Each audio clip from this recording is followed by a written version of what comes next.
మన ముకుందాలో లాంగ్ హారాల పండుగ నవంబర్ 8 నుంచి 16 వరకు ఫ్లాట్ 9.99% VA తో వివరాలకు సంప్రదించండి. నమస్తే రమగారు. నమస్తే జయ. రమగారు, పీరియడ్స్ లో కొన్ని పనులు చేయమంటారు, కొన్ని పనులు చేయకూడదు అంటారు. అసలు పూర్వకాలం అయితే చక్కగా ఆ 5 రోజులు ఒక పక్కన కూర్చోబెట్టి పూర్తిగా రెస్ట్ ఇచ్చేవాళ్ళు, శరీరానికి మనస్సుకి కూడా. దానికి ప్రత్యేకించి ఒక ఆహారం కూడా తీసుకునేవాళ్ళు, అంటే సాత్విక ఆహారం తినాలి, అలాంటి నియమాలు కూడా ఉన్నాయి. సరే, రోజులు మారాయి, కాలంతో పాటు మనం కూడా పరుగులు పెడుతున్నాం, ఆడవాళ్ళు ఇంటికే పరిమితం కావట్లేదు కాబట్టి కొన్ని చిన్న చిన్న మార్పులు చేసుకున్నాం. కానీ కొన్ని విధానాలు మాత్రం మనం మార్చుకోం. ఫర్ ఎగ్జాంపుల్, పచ్చళ్ళు పట్టుకోకూడదు, లేకపోతే బీరువా పట్టుకోకూడదు. బీరువా పట్టుకోము, కూడదు ఏమో నాకు తెలియదు, కానీ తీయము, అన్నిట్లో చేతులు పెట్టేయము, ముఖ్యంగా పూజ చెయ్యము, పూజ గదిలోకే వెళ్ళాం. ఊడ్చే అవకాశం లేకపోతే అలా వదిలేస్తాం. పూర్తిగా అయిపోయిన తర్వాత స్నానం చేశాకే మనం అటువైపుకి వెళ్తాం. కానీ ఈ మధ్యకాలంలో కొన్ని సోషల్ మీడియాలో నేను చూస్తూ ఉన్నాను అమ్మగారు, ఎందుకు చేయకూడదు, తప్పేంటి, ఇది కూడా భగవంతుడు ఇచ్చిందే కదా, మొత్తం ఆయన బిడ్డలమే కదా, చేస్తే ఏమవుతుంది, నేను ఇలా చేసేసాను, నాకేం కాలేదు, నేను చాలా హ్యాపీగా ఉన్నాను, ఇలాంటి కామెంట్స్ చూస్తూ ఉన్నామండి. మీరు ఏదైనా చెప్తారా నాకు? కొన్ని విషయాలు ఎందుకు మాట్లాడుతూ ఉన్నామో తెలియకుండా మాట్లాడుతూ ఉంటాను జయ. సోషల్ మీడియా వచ్చాక మనకి ప్రతిదాని గురించి ప్రతి వాళ్ళు ఆడలేదు, మగలేదు, చిన్నలేదు, పెద్దలేదు, అన్నీ మాట్లాడేయాలి, అన్నీ అడిగేయాలి, అన్నీ చెప్పేయాలి, ప్రతిదీ చూపించేయాలి. ఏదనిపిస్తుంది అనిపిస్తే ఏ ఊహ వస్తే ఆ ఊహ. ప్రతిసారి నేనైతే నాకు ఒక ట్యాగ్ లైన్ ఉంటుంది, ఫాలో యువర్ ఓన్ రిలీజియన్. నీ సొంత విధి, సొంత ధర్మం. మీ ఇంట్లో నీ ముందు వాళ్ళు ఏం చేశారో అది ఓకే. నీ పక్కన ఉన్న వాళ్ళు, నీ ఫ్రెండ్స్ ఎవరో, మేము ఇట్లా చేస్తాం, మీరు ఎట్లా చేయరా, ఎట్లా చేయకపోతే తప్పు, పాపం, అదేదో పాయింట్లు. ఈ పాయింట్లతోటి వీళ్ళేమో కాంప్లికేటెడ్గా అయిపోయి బోళ్ళని కాంప్లికేషన్స్ వచ్చి ఓసిడీలు వచ్చేసి పిచ్చి వెర్రి ఎత్తిపోయి జబ్బులు చేసి చచ్చిపోతున్నారు. ఏమనాలంటే ఒకసారి ఎంత దిక్కుమాలిన మాటలు మాట్లాడతారంటే, దేవుళ్ళు ఎందరు, వాళ్ళల్లో వాళ్ళకి తేడాలు. ఈ పూజలు మేము చేయకూడదు, 3 రోజులు చేయకూడదు, 5 రోజులు చేయకూడదు, 7 రోజులు చేయకూడదు, 8 రోజులు చేయకూడదు. ఇదొకటి. నేను 3వ రోజు ఇవాళ నేను గుళ్ళోకి వెళ్ళొచ్చా, నేను అక్కడికి వెళ్ళొచ్చా, సత్యనారాయణ వ్రతానికి నేను వెళ్ళకూడదని నీకు తెలుసు, నువ్వు అడుగుతావు. సోషల్ మీడియాలో అడగంగానే ఒక 5-6 పెద్దక్కయ్యలు ఎబ్బెబ్బే వెళ్ళకూడదండి అంటారు. కొంతమంది ఇంకొంతమంది చిన్నక్కయ్యలు ఎందుకు వెళ్ళకూడదండి, ఏమవుతుంది అంటారు. మీకు ఓన్ విల్లు లేదు, మొదట ఎవరికీ లేదు. సొంతంగా నేను ఏం చేయొచ్చు, ఏం చేయకూడదు అనే ఒక బుక్ లేదు మనకి. మన ఇంటికి ఒక రూల్ బుక్ ఉంది, ఆ చచ్చిన మన ఇంటి రూల్స్ మనం వినం. ప్రతి ఒక్కరికి ఉంటుందిగా, ప్రతి ఒక్కరికి ఇదైతే ఉంటుంది కదా. పీరియడ్ సమస్య ఈ సంవత్సరమే పుట్టింది కాదుగా, సోషల్ మీడియాతో పుట్ల, అది అనాదిగా దాంతోటే మనం బతికుంటున్నాం, మనం ఉన్నాం, అసలు అంతే కదా, అనాదిగా ఉన్నదే కదా. ముందు నుంచి ఫాలో అయ్యే వాటిలో అమెండ్మెంట్లు చేరుతూ వస్తూనే ఉన్నాయా. 50 ఏళ్ళ నాడు పీరియడ్ వస్తే కాలేజీ స్కూళ్ళకి వెళ్ళేవాళ్ళు కాదు, అసలు కాలేజీలే లేవు అప్పుడు, తర్వాత వచ్చినాయి. పీరియడ్స్లో ఉంటే ఏదో విడివిడిగా ఇంట్లో బయట కూర్చొని కాలేజీకి వెళ్ళి చదువుకొచ్చేవాళ్ళు. అందుకని కాలేజీ నుంచి రాగానే అందరూ బట్టలు మార్చుకునేవాళ్ళు. ఆఫీస్ తర్వాత ఆఫీసులు వచ్చాయి, ఉద్యోగాలకు వెళ్తున్నారు. మధ్యలో డ్యాన్స్ అయ్యి, ఎగిరి దూకు, షటిల్ ఆడు, బ్యాడ్మింటన్ ఆడు, ఇది వాడుకో, దానివల్ల అది కూడా ఆడేయచ్చు, లాంటి యాడ్స్ కూడా చూసాం. అవును, ఇది కరెక్టా, అది కరెక్టా, పీరియడ్స్లో ఏం ప్యాడ్స్ వాడాలి అనేది ఓ విస్తృతమైన చర్చలు చేసాం అందరం, పిల్ల మేక ఎవరిని వదిలిపెట్టల, పెద్దవాళ్ళు చిన్నవాళ్లతో సహా. అక్కడి నుంచి ఈ గోల. ఇప్పుడు పూజ ఎందుకు చేయకూడదు, నేను చేశాను, this is my first day, I'm doing puja లాంటి వ్యవహారాలు కూడా వచ్చినాయి. అమ్మ, 2 ప్రధానమైన విషయాలు మనం తెలుసుకోవాలి. మనం రోజువారీ క్రియల్లో మాట్లాడదాం. మొదట, నువ్వు స్నానం ఎప్పుడు చేస్తారు జనరల్గా అందరూ? ఉదయమో మధ్యాహ్నమో చేస్తాం, ఎలా కుదిరితే ఎట్లా. దాని తర్వాతే భోజనం చేస్తారు కదా. అన్నం తినగానే మీరు స్నానం చేస్తున్నారా? ఎవరైనా అన్నం తిని స్నానం చేయకూడదు, బేసిక్ రూల్ తెలుసు కదా. అవును. ఎందుకు? దానికి ఒక క్వశ్చన్ ఉందిగా, సైన్స్. ఏమిటి? అన్నం తిన్నాక మనం పొట్టలోకి ఇంత ఆహారం పడేస్తే శరీరంలో ఉన్న రక్తం అంతా వెళ్ళి ఆ పొట్ట మెషిన్ మీద పనిచేస్తుంది. అవును. ఇలాంటప్పుడు నువ్వు నీళ్లు పోసి ఆ మెషిన్, వేడెక్కి ఉన్న మెషిన్ మీద పెన మీద నీళ్లు చల్లినట్టుగా నువ్వు నీళ్లు పోస్తే డైజెషన్ ప్రోగ్రామ్ ఆగిపోయి జబ్బు చేస్తుంది.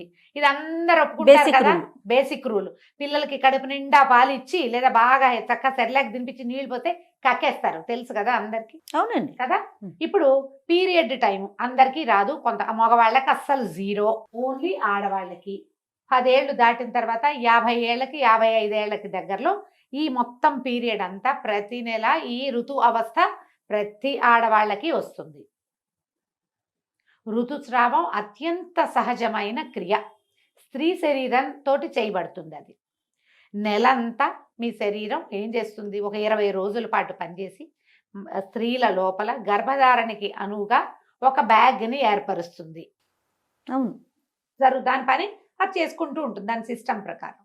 ఎప్పుడైతే గర్భధారణ సమయం దాటిందో, ఎప్పుడైతే ఓవ్యులేషన్ పీరియడ్ దాటిపోయింది, అక్కడ ఏమి ఓవ్యులేట్ అవ్వలేదు, ఏం అవ్వలేదు, గర్భావస్థ రాలేదు, తర్వాత ఏమవుతుంది, షెడ్ అయిపోయి దాని అంతట అది ఊడిపోయి దాని ఏ ముచుకకి అది పట్టుకుని ఉన్నదో ఆ బ్యాగ్ అది వదిలేస్తుంది.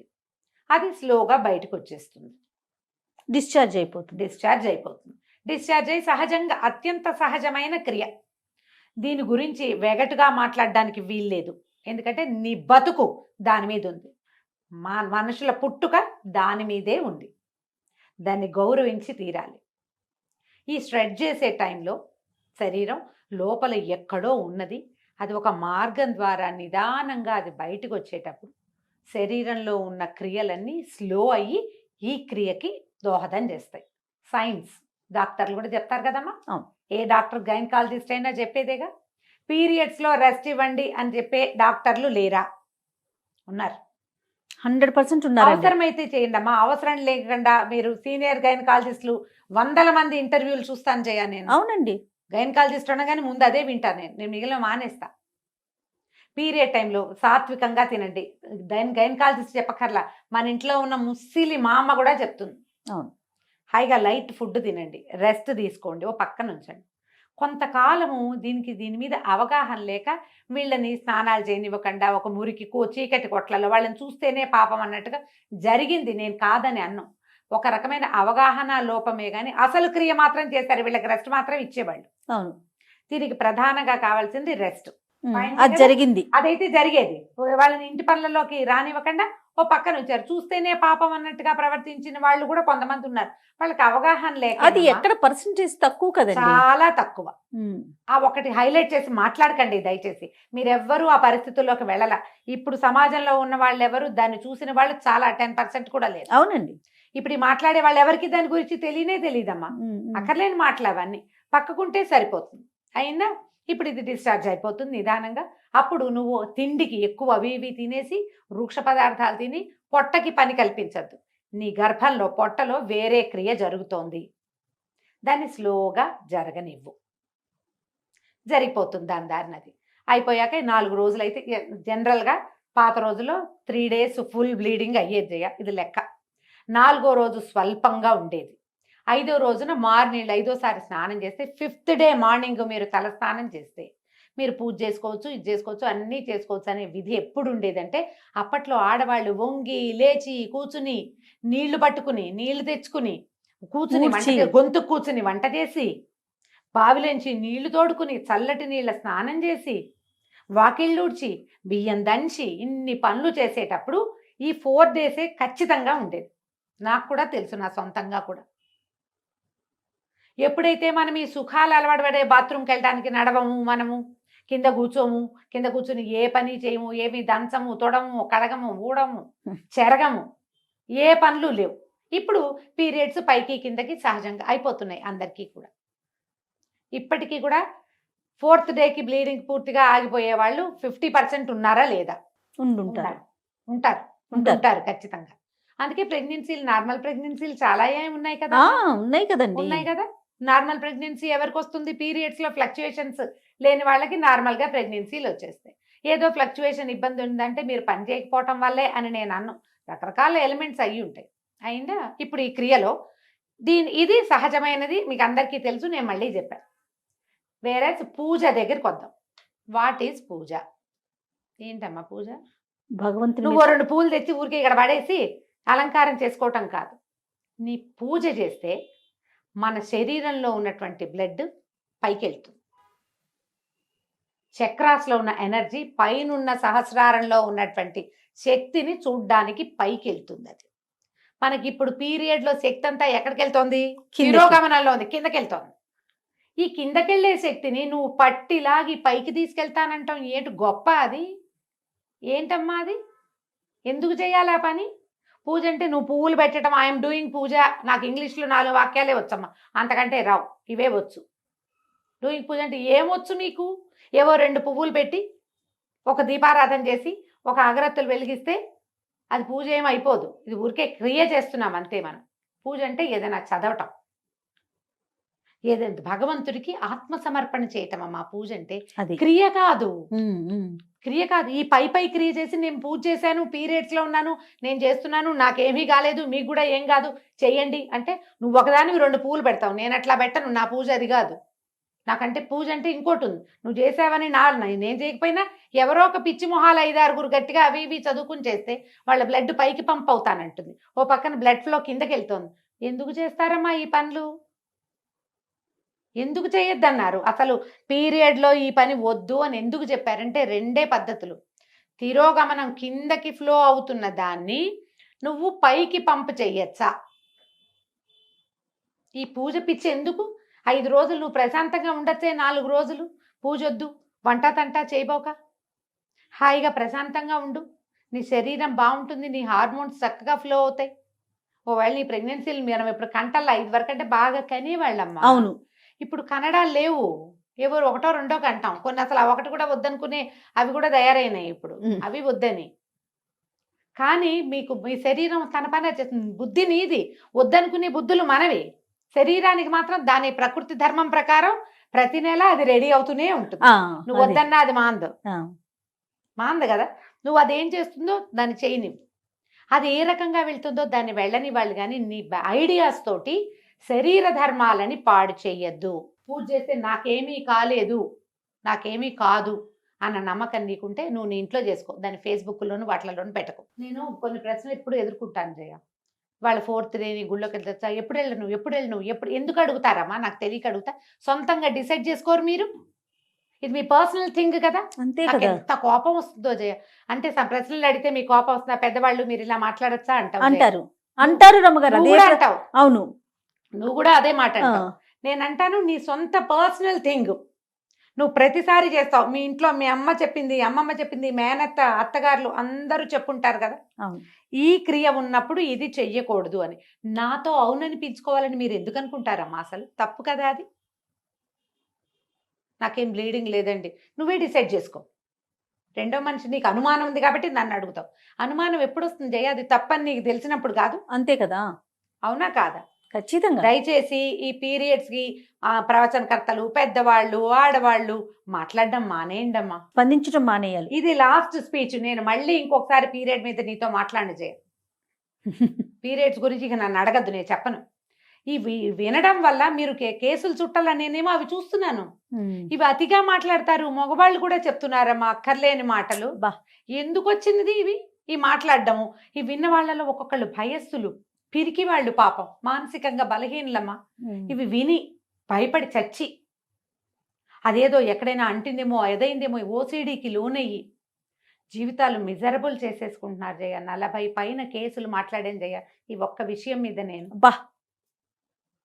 40 కేసులు భాగం పైనే.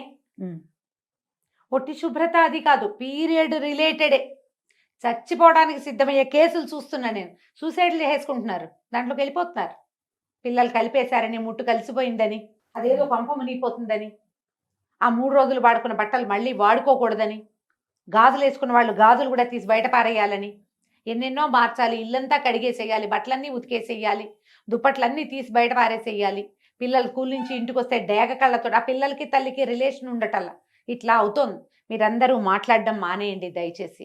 అయితే అతివృష్టి రేపు అనావృష్టిని చూస్తున్నాం. అవునా కాదా రమ్మగారు? ఎవరి ఇళ్లలో ఏముందో వాళ్ళ ప్రకారం వాళ్ళని పాటించుకొనివ్వండి దయచేసి. పీరియడ్స్ లో చేయొచ్చా అని ఎవరైనా అడిగితే అమ్మా, ప్రవచనకర్తలు మీరు మాట్లాడకుండా ఉంటే చాలా రకాల మానసిక సమస్యలకి అసలు సమాధానాలు లేని స్థితిలో వాళ్ళని పెట్టేసిన వాళ్ళం అవుతున్నాం. నేను కూడా ఇంక్లూడెడ్ జయ. నేను చెప్తున్నా కదా, చేసిన పాపని చెప్తే పోతుంది. ఇదే లాస్ట్ వీడియో జయ. ఇక మళ్ళీ పీరియడ్ రిలేటెడ్ ఇష్యూ క్వశ్చన్, ఏ పండగ గురించి నువ్వు పీరియడ్లో ఉంటే ఎప్పుడు చేసుకోవాలమ్మా? పోలిపాడ్యమి నాడు దీపం పెట్టాలి. పాడ్యం వెళ్ళిపో రోజు నువ్వు బయట ఉన్నావు, 5 రోజుల తర్వాత మార్గశిర మాసంలో దీపం పెట్టమని నేను చెప్పచ్చా నీకు? తప్పు కదా. వినాయక చవితి నాడు పీరియడ్ వచ్చింది, ఎప్పుడు చేసుకోవాలి? ఏమి ఒక సంవత్సరం మానేసి వచ్చే సంవత్సరం చేసుకోకూడదమ్మా. కాదు రమ్మగారు, వినాయక చవితి పూజ దగ్గర నుంచి దసరా నవరాత్రుల దగ్గర నుంచి ప్రతి దానికి ఈ ప్రశ్నే చూస్తూ ఉంటాం అయినా మనం. కార్తీక మాసం, అది కూడా కార్తీక మాసం 5 రోజులు దీపాలు పీరియడ్ వచ్చింది మా ఇంట్లో దీపం ఎలా ఏమవుతుంది కొంప మునక మానేసేయండి. తర్వాత పెట్టుకో. నీ స్థితి నీకు ఒకదానికే కాదు కదా, నీ చుట్టూతో ఉన్న ప్రకృతి కూడా తెలుసు కదా. ఎస్, పిల్లలుంటే పెట్టించండి, లేకపోతే మానేయండి. కేవలం కామెంట్లలో ప్రశ్నలు మీ దాకా తీసుకొస్తున్నారు అమ్మగారు, కానీ మీరు పర్సనల్ గా కూడా ఎన్నో ప్రశ్నలు మాట్లాడతా. ఎదుర్కోవాల్సి వస్తుంది, మాట్లాడాల్సి ఈ వస్తుంది. 5 రోజులు పెట్టుకోలేనమ్మా, ఇప్పుడు ఏం చేయనమ్మా, ఆ తర్వాత పెట్టుకోండి అమ్మా అని చెప్తా. ఇదే ఆన్సర్. అవునని చెప్పాలి జయ, కనీసం 30 మందికి చెప్పా ఈ మాట, తెలుసా? కార్తీక మాసం రోజు దీపం పెట్టుకోవాలి కదమ్మా, పీరియడ్ లో పెట్టుకోలేము, అప్పుడు ఎలాగమ్మా? మీ ఆయనతో పెట్టించండి. మొగుడు ఒప్పుకోకపోతే కొట్టుకు చేస్తారా మీ ఇద్దరు ఈ విషయం మీద? వదిలేయండి. ఈ పీరియడ్ ఇంత గోల్ చేస్తోందమ్మా, సహజమైన క్రియని ఎంత కాంప్లికేటెడ్ చేసేసుకుంటారు జయ. చిన్న పిల్లల ముందు, పెద్దవాళ్ళు మీరు అన్నట్లుగా అందరి ముందు మాట్లాడేయాల్సిన పరిస్థితి వచ్చేస్తుంది. వచ్చేస్తుంది. అంటే అదేదో దాచేది కాదు, కానీ మాట్లాడుకోవాల్సిన అవసరం కూడా లేదు కదా. లేదు, మీ ఓన్ సిస్టమ్ ని ఫాలో అవ్వండి. ఎస్, కానీ స్ట్రిక్ట్ గా చెప్తున్నా నేను, పీరియడ్స్ సమయంలో చాలా అత్యవసరమైతే గానీ మీరు ప్రయాణాలు చేయొద్దు. సాధ్యమైనంత లైట్ ఫుడ్, సింపుల్ ఫుడ్ తీసుకోండి. సాధ్యమైనంత తక్కువ పని చేయండి. పూజ అని మీరు దేన్ని భావిస్తున్నారో, ఏదైతే మీలో ఆధ్యాత్మిక భావాల్ని పెంపొందిస్తుందో ఆ పని చెయ్యొద్దు. ఇట్స్ ఏ నో మీన్స్ నోయే. ఆధ్యాత్మిక భావాల పెంపొందించడం అంటే బ్లడ్ ఊర్ధ్వగామి అవుతుంది, రక్తం పైకి వెళ్తుంది, అది చేయకూడదు. శరీరాన్ని దాని పని దాన్ని చేసుకొనివ్వండి. రైట్. నమస్తే రమ్మగారు. నమస్తే జయ.